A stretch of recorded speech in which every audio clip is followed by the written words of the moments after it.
Hi again, it's Fia. Welcome to Love Letter. Okay, so meron na naman tayong love letter. Oo, na natanggap. Okay, so pero syempre, bago tayo magbasa, 'di ba abang-abang tayo. Okay. So, bago tayo magsimula, kung hindi ka pa nakakapag-subscribe, please do subscribe and hit the notification bell para po tayo ay maging updated sa mga love letters pa, okay, na ating babasahin dito. No, malay mo, love letter mo na pala ito. Okay, so, oo. So, ito po ay, so, start na tayo. Okay. So, ito po ay galing kay Miss Zay. Sumusulat po siya para sa person niya na si I.M.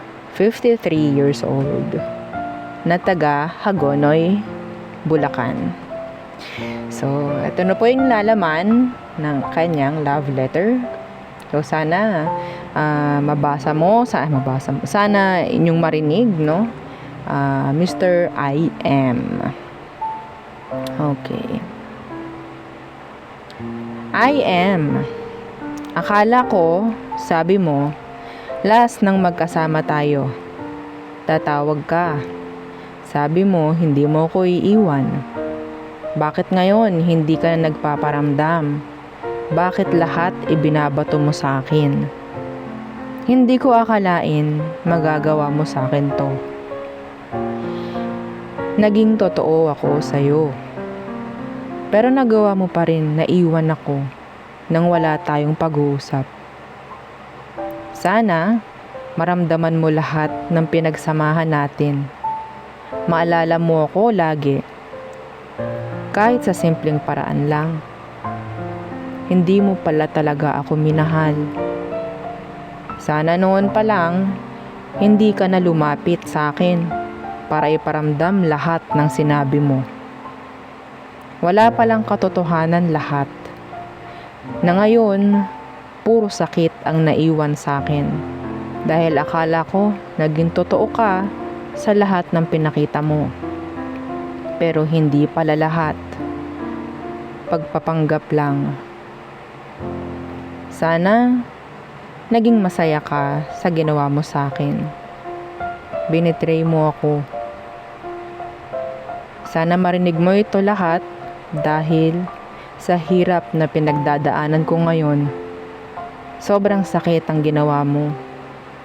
Sana hindi na mangyari sa iba ang ganito na ginawa mo sa akin. Sulat galing kay Zay. So, yun po, no?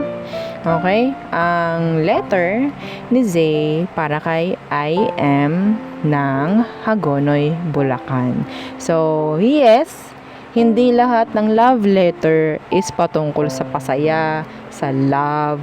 Yan, okay? So, sabi ko nga, lahat ng emosyon, lahat ng mensahe na gusto mong iparating doon sa taong gusto mong paratingin, no? Oo, iparating, ano ba? Yeah, pwede. Okay, walang edit, walang kung ano.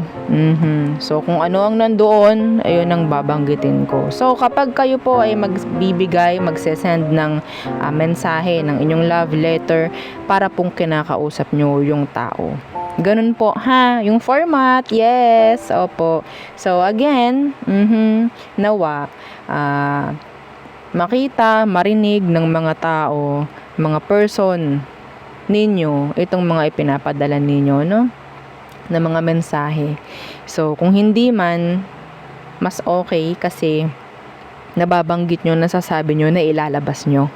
Okay po. So, muli, tayo ay maghihintay ng mga love letters. Kung ano man ang mga gusto ninyong iparating, open tayo dyan. Okay? So, again, thank you. This is Love Letter. Goodbye.